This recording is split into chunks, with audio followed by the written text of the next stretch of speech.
नमस्कार। आप सब ने सोशल और नॉट सो सोशल मीडिया पर आजकल एक बात जरूर नोट करी होगी।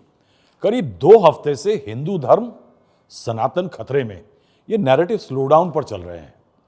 हिंदू एकता मोड जो है वो आजकल ऑफ है। रुकावट के लिए खेद का बोर्ड टंगा हुआ है। वो इसलिए कि आजकल हिंदू एकता के इंटरनल आर्किटेक्चर में सवर्ण एकता, सवर्णों के हक को खतरा, वो वाला मोड ऑन हो गया है।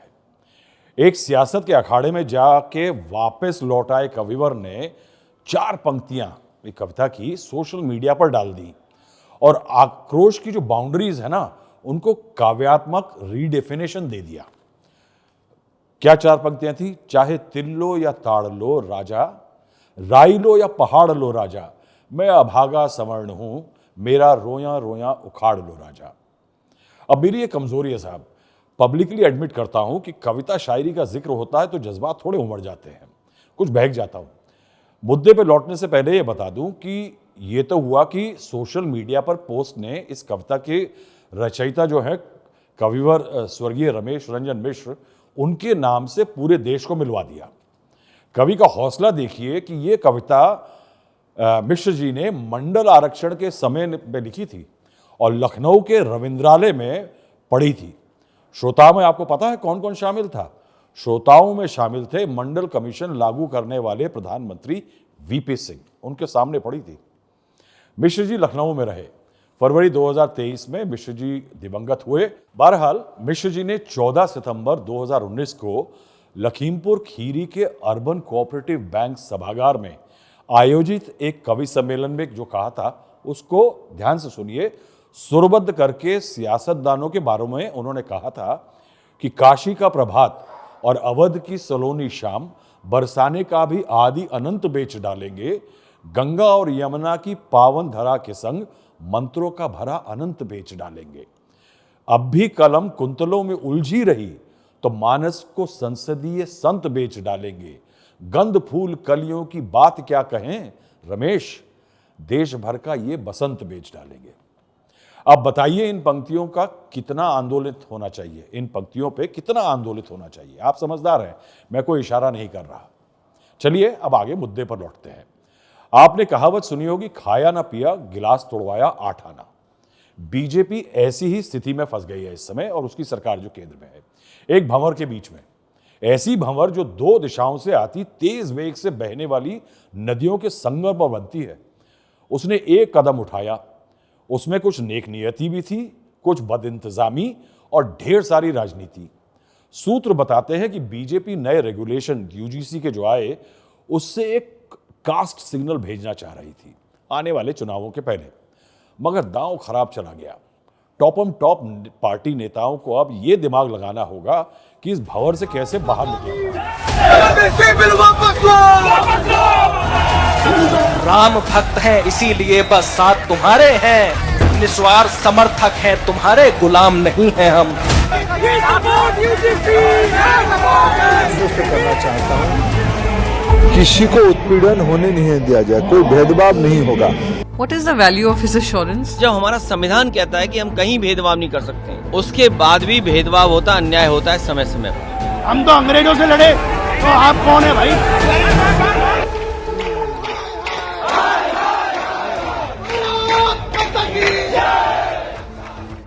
किसी भी देश में विकास के लिए शिक्षा रामबाण है, मगर हमारे देश में शिक्षा या शिक्षण संस्थानों को लेकर बनी नीतियां शायद ही कभी लंबे समय तक जमीन पर जिंदा रहती हैं साहब, या ज्ञान का जंगल उगाती हैं।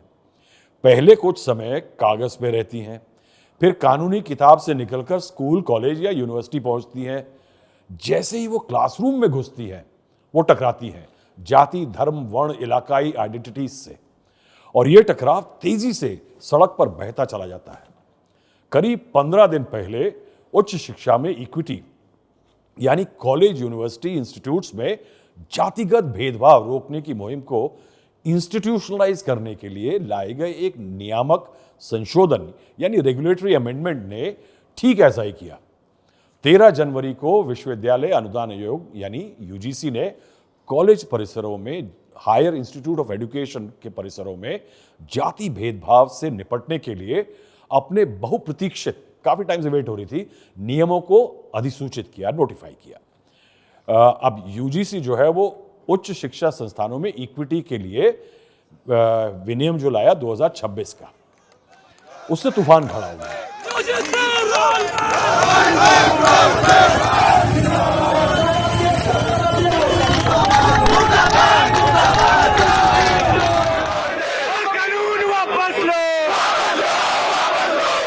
छात्र विरोध पर उतर आए। वर्ण व्यवस्था में ऊंचे ऊंचे ओहदों पर बैठे, सत्ता में हनक रखने वाले जाति समूह के सदस्य शोषण के डर की बात करने लगे। सवर्णों को कटघरे में खड़ा कर दिया गया, कहा जा रहा था, आरोप लगे। राज्य सरकारें, सियासी दल अच्छाई बुराई तोलने लगी। न्यायपालिका समीक्षा में जुट गई और आखिर में सुप्रीम कोर्ट ने कह दिया कि यूजीसी के इक्विटी रेगुलेशंस को स्टे किया जा रहा है, यानी जांच पड़ताल के बाद, गहन अध्ययन के बाद आगे आदेश तक रोक दिया जा रहा है। कोर्ट ने कहा, कोट करता हूं, there are questions which if left unexamined could have very sweeping consequences and divide the society. ये कोर्ट ने कहा, सुप्रीम कोर्ट ने। सुप्रीम कोर्ट ने सवाल पूछे कि जातिगत रैंकिंग कैसे रुकेगी इन रेगुलेशन से, जो एससी एसटी ओबीसी का जो भेदभाव है वो क्या सिर्फ सवर्ण नहीं करते हैं ना, तो उनका सवाल ये था कि क्या अगर उन्हीं के वर्गों के द्वारा होगा तो उसको कैसे टैकल किया जाएगा, इसमें कोई प्रोविजन नहीं है। अगर अलग हॉस्टल होंगे तो क्या उससे भेदभाव बचता है? भेदभाव की अलग परिभाषा क्यों की गई है दो जगह पे? गोलमोल भाषा से इस पूरे रेगुलेशंस का मिसयूज होगा, दुरुपयोग होगा। अब एक फैक्ट यहां जोड़ दूं कि सरकार के किसी कानून, नियम या कदम को किसी भी कोर्ट में चुनौती अगर मिलती है तो सरकार क्या करती है? उसे डिफेंड करती है, जोरदार कोशिश करती है कि वो बचा रहे। लेकिन यूजीसी के जो नए नियमों का विरोध जो है बीजेपी का, वो है सबसे कोर वोटर जो है सवर्ण कर रहे थे। इसलिए सुप्रीम कोर्ट में सरकार ने यूजीसी के नियमों को बहस करके, दलील देकर बहुत ज्यादा बचाने की कोशिश नहीं करी। यानी मामले का आखिरी अंत वहीं हुआ जहां से सफर शुरू हुआ था, यानी सुप्रीम कोर्ट में। याद रखिए, सरकार की पहल नहीं थी। 2016 और 2019 में 2 स्टूडेंट सुसाइड हुए थे, रोहित वेमुला और पायल तड़वी। दोनों ने कथित तौर पर अपने विश्वविद्यालयों में जाति भेदभाव के कारण आत्महत्या कर ली थी। रोहित वेमुला जो थे, जनवरी 2016 में आत्महत्या हुई। 26 साल के दलित पीएचडी रिसर्चर थे। हैदराबाद विश्वविद्यालय में अधिकारियों द्वारा कथित रूप पे जातिगत आधार भेदभाव हुआ था उनके। डॉक्टर पायल तड़वी, ये केस हुआ था मई 2019 में, आत्महत्या की थी उन्होंने। 26 वर्षीय थी, स्त्री रोग की छात्रा थी, भील समुदाय से आती थी। मुंबई के टीएनएम कॉलेज, BYLN हॉस्पिटल सहकर्मियों द्वारा कथित जाति आधारित उत्पीड़न हुआ था। 2019 में रोहित वेमुला और पायल तड़वी की माताओं राधिका वेमुला और आबिदा सलीम तड़वी ने सुप्रीम कोर्ट के समक्ष दायर एक जनहित याचिका एक मांग करी कि परिसरों में जाति आधारित जो भेदभाव होता है उसे समाप्त किया जाए, एक मैकेनिज्म क्रिएट किया जाए। 2025 की शुरुआत में शीर्ष न्यायालय सुप्रीम कोर्ट ने कहा कि दुर्भाग्यपूर्ण मुद्दों से निपटने के लिए एक मजबूत तंत्र होना चाहिए। यूजीसी ने आखिरकार इस साल जनवरी में, अभी हाल ही में, नियमों को अधिसूचित किया। इन नियमों ने पहले 2012 के जो नियम थे ना, उनको रिप्लेस कर दिया। अब यूजीसी के जो 2026 के भेदभाव के विरोधी नियम के जो मुख्य बिंदु हैं, उनको रफली बता देता हूं कि डिस्क्रिमिनेटेड वर्ग जो है उसके स्टूडेंट्स की सुरक्षा का मैट्रिक्स का विस्तार होना चाहिए, हुआ था। एनफोर्समेंट को कड़ा किया गया था। औपचारिक रूप से ओबीसी, जेंडर माइनॉरिटी फैकल्टी और कर्मचारियों को शामिल किया गया था। यहां सवाल यह उठता है कि हंगामा है क्यों बरपा? जब से यूजीसी इक्विटी नियमों में बदलाव हुए, सबसे पहले बता दें कि यह अधिसूचना किसी एक मुंगेरी लाल के सपनों में नहीं बनी थी, जन्मी नहीं थी वहां पे। हमारे विकासशील भारत के समाज की कुरीतियां इसका कोर रीजन है। मामला देश के हायर एजुकेशन का है, इंस्टीट्यूशंस का है, इसलिए मैं वहां के लिए कुछ आंकड़े निकाल करके लाया हूं। ये आंकड़े जरूर देखिए कि भेदभाव की जो शिकायत होती है उच्च शिक्षा संस्थानों में, उसमें 118.4% की वृद्धि हुई है पिछले 5 सालों में। 173 मामले 2019 से लेकर के 2020 तक दर्ज हुए थे, लेकिन 23 से 24 के बीच में, 2023 से 24 के बीच में 378 मामले हो गए। मामले बढ़े। मानता हूं कि इसमें अवेयरनेस बढ़ने से केस ज़्यादा आते हैं, सिस्टम अगर सुधरता है तो केस ज़्यादा रजिस्टर होते हैं, एडमिट किया जाता है कि कंप्लेंट्स आ रही हैं, मगर कंप्लेंट्स आई, कम नहीं हुई। दूसरा अगर आप ले लें तो अगर ये 5 साल देखें तो 704 विश्वविद्यालय जो इस देश में हैं और 1553 कॉलेज जो हैं, उसमें 5 वर्षों में 1160 कुल शिकायतें आई। अब इधर तर्क ये दिया जाता है कि ये टोटल संख्या बहुत छोटी है साहब, हजारों संस्थान है, 2023-24 में महज 378 शिकायतें आई हैं और इसके लिए व्यापक रेगुलेटरी एक्सपेंशन की जरूरत नहीं है। उस पर यह भी तर्क है कि आरक्षण जैसी जो नीतियां हैं वो स्वयं जातीय आइडेंटिटी को, कास्ट आइडेंटिटीज को मजबूत करती हैं, जो परिसरों में जाति आधारित विभाजन को खत्म करने के प्रयासों को निगेट करती हैं, खत्म करती हैं, जटिल बना देती हैं। अब यूजीसी की जब गाइडलाइंस आई, रेगुलेशंस आए, तो विरोध प्रदर्शन शुरू हुए, विशेष रूप से अपर कास्ट के समूह से। उनका तर्क था कि ढांचे का दुरुपयोग किया जा सकता है। फ्रेमवर्क जो रेगुलेशन बनाया गया है उसमें डिलिबरेटली ऐसे क्लॉजेज ऐड किए गए हैं जिसमें अपर कास्ट को गिल्टी एक्यूज्ड बना दिया गया है, पहले से ही प्री कंसीव्ड है। झूठी शिकायतों को प्रोत्साहित किया जा रहा है। किया जा सकता है, परिसरों में जनरल कैटेगरी के स्टूडेंट्स के लिए भय का माहौल पैदा हो सकता है, they will feel they can get victimised. UGC के इक्विटी प्रमोट करने और भेदभाव रोकने के रेगुलेशन 2012 में जो आए थे, वो ऐसे नियम हाई एजुकेशन इंस्टीट्यूट्स के लिए इक्विटी और भेदभाव विरोधी ढांचा बनाने के भारत का पहला ऑफिशियल अटेम्प्ट था। पहली बार हो रहा था साहब। 2012 के नियम में जाति, धर्म, लिंग, विकलांगता, भाषा, जातीयता और जन्मस्थान सहित आधार पर भेदभाव के सभी एलिमेंट्स को व्यापक रूप से लागू किया गया था। अब देख लेते हैं कि 2012 के मुकाबले 2026 के रेगुलेशंस में ऐसा क्या बदला कि इतना बवाल हुआ। और जब भेदभाव विरोधी नियम पहले से मौजूद थे तो प्रतिक्रिया इतनी तीव्र क्यों रही। यूजीसी के जनवरी 2026 को अधिसूचित नोटिफाई किए गए नियमों को कोर में था पूर्ण इक्विटी, कंप्लीट इक्विटी और समावेशन, इंक्लूजन। राष्ट्रीय शिक्षा नीति जो थी 2020, वो इसकी बेडरॉक थी, वो सबसे बड़ा बदलाव उसके तहत थे। अब बड़ा बदलाव क्या हुआ? व्यापक इक्विटी ढांचे से ओबीसी के खिलाफ जाति आधारित भेदभाव को संबोधित किया जाए। ओबीसी का सिंबॉलिक अनुपालन के बजाय संस्थागत जवाबदेही हो, इंस्टीट्यूशनलाइज्ड अकाउंटेबिलिटी हो। तीसरा बड़ा change, protect all stakeholders beyond students. अब क्या है कि पहले के कानूनों में सिर्फ स्टूडेंट्स प्रोटेक्टेड थे, मगर यहां कर्मचारियों का क्या हो, जो कर्मचारी काम कर रहे हैं, तमाम और लोग हैं, वो इसके अंदर इंक्लूजन हुआ, एक्सपैंड किया गया। सेकेंड एक्सपेंशन था no delay in institutional response, यानी जो पहले क्या होता था कि इंस्टीट्यूशनल रिस्पॉन्स आराम से हो गया, करा नहीं किया, कोई जवाबदेही नहीं थी, समयबद्ध हो गया। अब एक बात नोट करिएगा कि यूजीसी 2026 के नियम है, उसमें क्या बदला है। डिस्कोर्स में सिर्फ आज आपको दिख रहा है कि जाति को फैक्टर बनाया जा रहा है, विशेष रूप से एससी, एसटी और ओबीसी इंक्लूजन पर, जबकि 2012 के नियम लिंग, विकलांगता, धर्म, भाषा, जातीयता और जन्म सहित कई आधारों पर भेदभाव पर लागू होते थे। मगर caste has become the underlining point of the battle against the regulations. 2026 के अपडेट कवरेज का विस्तार करके ढांचे को मजबूत करता है। 2026 में पेश किए गए सख्त प्रवर्तन यानी इन्फोर्समेंट तंत्र से सभी कवर्ड समूहों को लाभ होने की संभावना है। केवल जाति पर ध्यान केंद्रित इसलिए हो रहा है कि जाति वो सामाजिक रियलिटी है जिसे हम नकारते रहते हैं, प्रैक्टिस करते हैं मगर वैसे नकारते रहते हैं। अब नया कानून सिर्फ स्टूडेंट्स के लिए नहीं था, वो एक अधिकारी से एक पूर्ण प्रणाली तक था, एक सिस्टम तक था। एनफोर्समेंट सिस्टम देखिए कि उसमें क्या हुआ कि 2012 के मुकाबले 2026 में 2012 में एक भेदभाव विरोधी अधिकारी हुआ करता था, उसके डिस्क्रिप्शन पर सब कुछ चलता था। 26 में एक एक्सपैंडेड इंस्टीट्यूशनल आर्किटेक्चर क्रिएट किया गया, मल्टी मेंबर इक्विटी कमिटी बनी, ओबीसी, एससी, एसटी मेंबर्स उस कमेटी के सदस्य होने थे, इक्विटी स्क्वाड्स और एम्बेसडर्स होने थे। 15 दिन में रिपोर्ट दी जानी थी कंप्लेंट के बाद।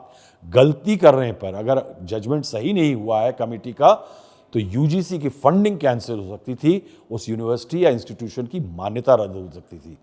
अब यहीं से शुरू होता है विरोध का असली सबब। ओबीसी के इंक्लूजन पे बहुत गुस्सा है। एक गुस्सा मैंने बताया कि किस तरह से कैटेगराइजेशन पे झगड़ा है, लेकिन दूसरा झगड़ा है ओबीसी इंक्लूजन पे भी। 2026 में यूजीसी नियमों में सबसे महत्वपूर्ण बदलावों में से एक जातीय आधारित भेदभाव सुरक्षा के भीतर अन्य पिछड़े वर्गों ओबीसी को स्पष्ट रूप से शामिल किया जाना। 2012 में मुख्य रूप से एससी और एसटी छात्रों की शिकायतों को संबोधित किया गया था। नए नियम औपचारिक रूप से पहली बार ओबीसी छात्रों कर्मचारियों के लिए इस अधिकार का एक्सपेंशन करते हैं। यह परिवर्तन मायने रखता है। आंकड़े बताते हैं कि उच्च शिक्षा में ओबीसी को एक मार्जिनलाइज्ड या मार्जिनल समूह नहीं माना जा सकता।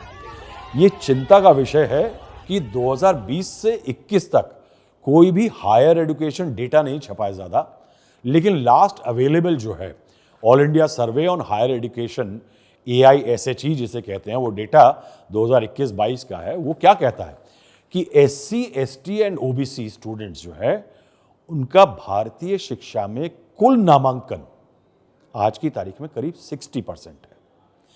प्रभावी रूप से छात्र आबादी का बहुमत यानी एनरोलमेंट जो हो रहा है हायर एजुकेशन इंस्टीट्यूशंस में। अब मैं आपको थोड़ा एक आंकड़ा देता हूं कि यूनिवर्सिटीज में एनरोलमेंट कितना हुआ है। एससीज का जो एनरोलमेंट है वो 66.2 लाख है, यानी 15.3% पूरे टोटल एनरोलमेंट का। एसटीज का कितना है? 27.1 लाख, 6.3% टोटल का। ओबीसी का 1.63 करोड़, 37.8% ऑफ टोटल। और यहीं आता है विरोध का सबसे बड़ा एक और कारण।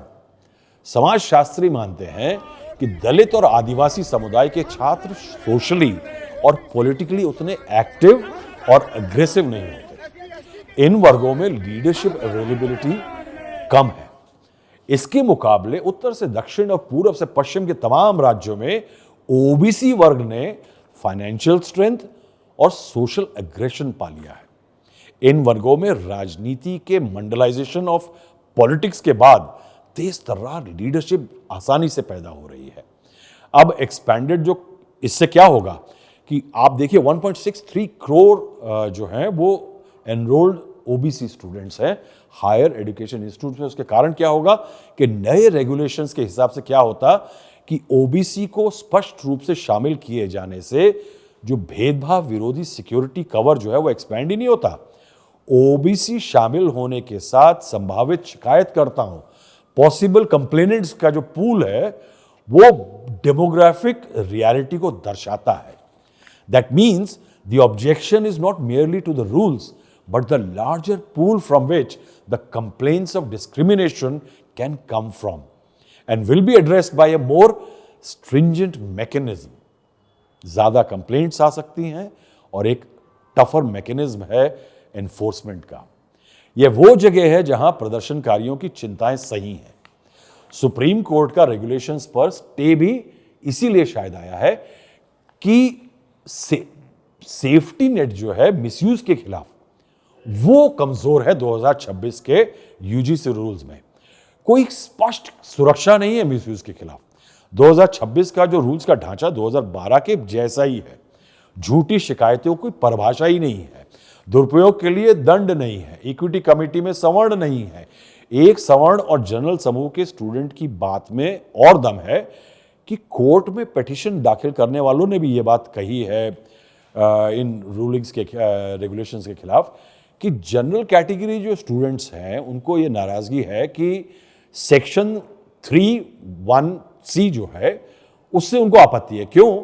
क्योंकि उसमें सिर्फ SC, ST, OBC से जो भेदभाव होगा उसके बारे में बात की गई है। सामान्य वर्ग के साथ अगर कोई भेदभाव होता है उसकी बात नहीं की गई। अगर मैं आपको उदाहरण देता हूं कि जैसे रीजनल बायस होते हैं, तो कोई नॉर्थ ईस्ट से सवर्ण बच्चा अगर दिल्ली या हरियाणा कहीं जाता है उसके साथ अगर कोई भेदभाव होता है रीजनल, और ये होता है दिल्ली, तमाम केसेस हुए हैं दिल्ली में और कई राज्यों में, रीजनल बायसेस का आधार पर कोई सुरक्षा नहीं है। तो there is no protection for this section of people. जाति भेदभाव से को जो है ना वो एक जगह डिस्क्रिमिनेशन की बात की गई सेक्शन ई में, और सेक्शन सी में कास्ट डिस्क्रिमिनेशन की, तो वो एक अननेसेसरी लेयर ऐड की गई है। अब बात बीजेपी की, सरकार की। बीजेपी के रथ के सारथी बनने के बाद से नरेंद्र मोदी ने पार्टी का जो हार्वेस्ट कंबाइन है ना, बड़ी सी मशीन होती है खेत जोतने वाली, वो उसको पुराने कंफर्ट जोन से निकाल के, यानी सवर्णों के वोट की खेती से ओबीसी, एमबीसी, दलित, महादलित, ट्राइबल्स, उनके वोट की कैश क्रॉप की तरफ मोड़ दिया था। बड़ी मेहनत करी साहब। मोदी 3.0 काउंसिल ऑफ मिनिस्टर्स में 27 ओबीसी हैं, 15 एससी एसटी हैं। एनडीए के नीतीश कुमार, मोहन यादव, नायाब सैनी ओबीसी सीएम है, तमाम है।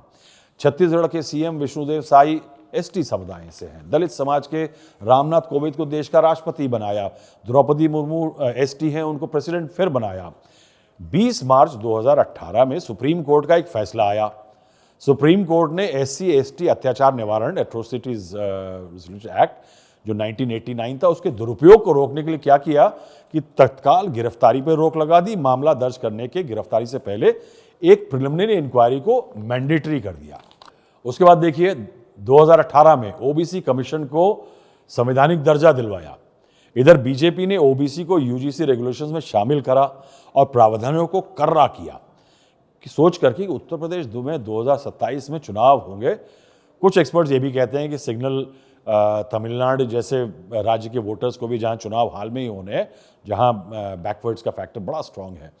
मगर अब सवर्ण वोटर भयंकर नाराज हैं। ये जो काला कानून यूजीसी बिल केंद्र सरकार लाई है, मोदी सरकार लाई है। जब तक ये वापस नहीं होता, हम मोदी सरकार को वोट नहीं देंगे। जो जनरल कैटेगरी के स्टूडेंट्स हैं, ब्यूरोक्रेट्स हैं और बीजेपी लीडर्स हैं, से वो बुरी तरह नाराज हैं। सोचिए, बरेली के पीसीएस अधिकारी अलंकार अग्निहोत्री ने यूजीसी के हालिया नोटिफिकेशन को सवर्ण छात्रों के साथ अन्याय बताते हुए इस्तीफा देने का ऐलान कर दिया। 13 जनवरी को जो भारत सरकार का गजट रिलीज हुआ है, उसमें आपने सामान्य वर्ग के अभ्यर्थी जो यूनिवर्सिटी में पढ़ रहे हैं उसको स्वघोषित अपराधी मान लिया। मतलब आपका बेटा या बेटी वहां पढ़ रहे होंगे, उनपे कोई भी फर्जी शिकायत लगा देगा, ये हमसे भेदभाव कर रहा है और समता समिति उसका शोषण करेगी। इसके अलावा बीजेपी के नेताओं में भी आक्रोश देखने को मिला। यानी मोदी शाह के रूल में इस तरह की चीजें देखने को नहीं मिली थी। गाजियाबाद के बीजेपी नेता कपिल सोम इस्तीफा दे गए पार्टी से। रायबरेली के किसान बीजेपी नेता श्याम त्रिपाठी इस्तीफा दे गए। मऊ जिले में 20 बीजेपी कार्यकर्ताओं ने सामूहिक रूप से इस्तीफा दे दिया। यानी ये इस तरह का काफी दिनों बाद दिखा बीजेपी ने।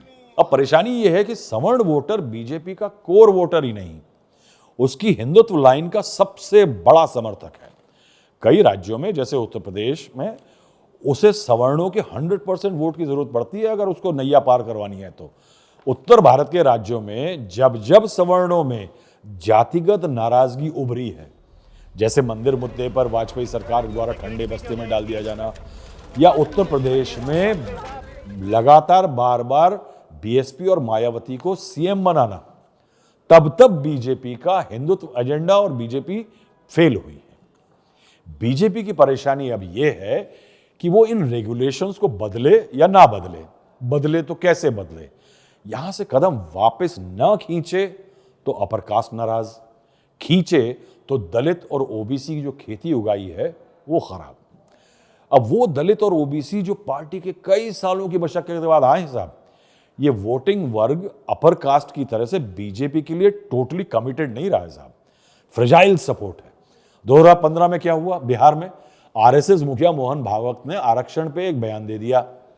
बिहार में दलित वोट पलट गया, महागठबंधन जो बना था वो जीत गया, बीजेपी साफ हो गई। 2024 में दलित वोट 400 पार का एक बीजेपी का नारा था। विपक्ष ने एक कैंपेन चलाया कि ये 400 पार का नारा इसलिए है कि बीजेपी को ऐसा बहुमत मिल जाए कि आरक्षण खत्म हो जाए। दलित डर गए, बीजेपी को 30 से ज्यादा सीटों का उत्तर प्रदेश में नुकसान हो गया, सेंटर में उसको मेजॉरिटी नहीं मिली। राहुल गांधी पिछले 2 सालों से ओबीसी और दलितों के हक की लड़ाई को इंडिया ब्लॉक का मेन मुद्दा बनाए हुए हैं। यूपी में अखिलेश यादव ओबीसी वोट को वापस पाने और सवर्ण वोटर की जो उनकी कोर वोटर है ना, यादव समाज, उससे जो उनका झगड़ा है उसको दूर करने में लगे हुए हैं। कुछ लोगों का कहना है कि ये गाइडलाइन, कॉन्स्पिरेसी थ्योरिस्ट है, कि ये गाइडलाइन उत्तर प्रदेश में योगी आदित्यनाथ को 2027 में हरवाने के लिए लाई गई। क्यों साहब? क्योंकि योगी आदित्यनाथ एक अकेला ऐसा चीफ मिनिस्टर है बीजेपी का जो अपने दमखम पर खड़ा हुए हैं। और एक बात तो ये भी नोट करिएगा कि ब्राह्मण नेता बीजेपी के लिए सरदर्द ये भी है कि पिछले कुछ समय से ब्राह्मण नेता काफी नाराज चल रहे हैं कि जिस तरह से यूपी में जातिवाद हो रहा है। तो ब्राह्मण नेता नाराज हैं, यूजीसी का यह मामला आ गया है।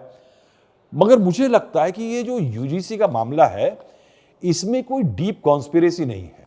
मुझे इसमें पॉलिटिकल ग्रीड और एक ब्यूरोक्रेसी की इनकॉम्पिटेंस ज्यादा दिख रही है।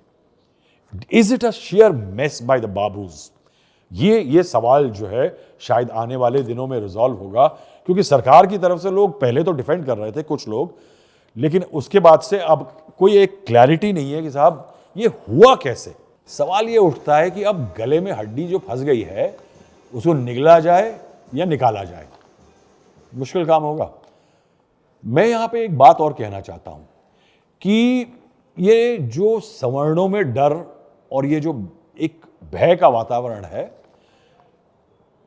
इनकॉम्पिटेंस सरकार की हो किसी की हो, लेकिन पब्लिक में एक शायद काम की जरूरत बहुत है।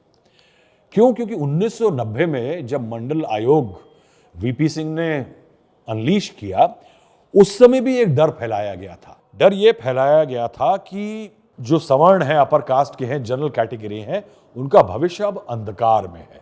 लेकिन मैं 35 साल बाद आज उसका आपको जो सरकारी नौकरियों में जो आरक्षण की बात हुई थी, मैं उसका एक आंकड़ा पढ़ना चाहता हूं और उस आंकड़े को जरा ध्यान से सुनिएगा कि जो इस देश में ए कैटेगरी की, ए ग्रुप की, ग्रुप ए की नौकरियां हैं, उस ए ग्रुप में जो दबदबे वाली नौकरियां होती है ना, बड़की, जिनका अपर कास्ट के लड़के बहुत मेहनत करके पढ़ करके उसके लिए आते हैं, उसमें एससी जो है वो महज 14.2% है, एसटी जो है वो 6.5% है, ओबीसी जो है वो 19.1% है, कुल मिलाकर के 39.8, और उनके लिए आरक्षण कितना है?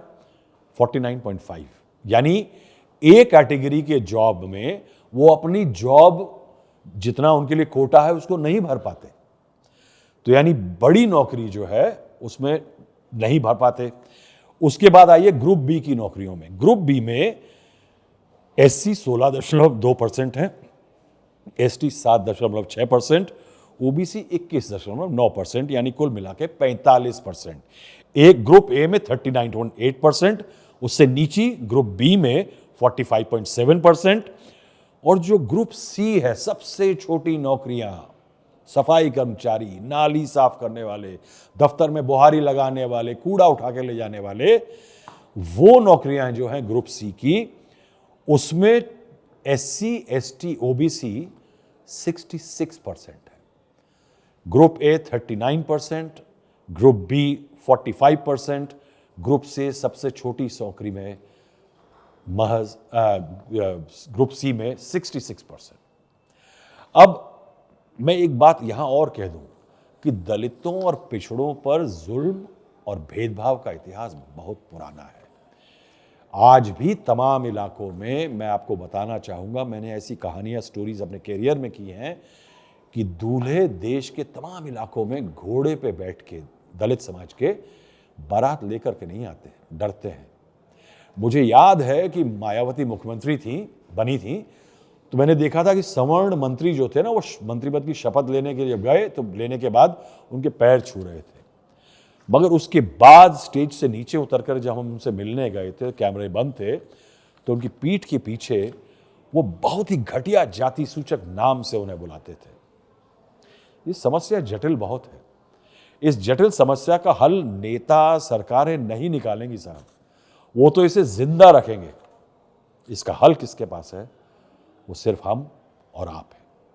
आज के लिए इतना ही। बहुत बहुत शुक्रिया।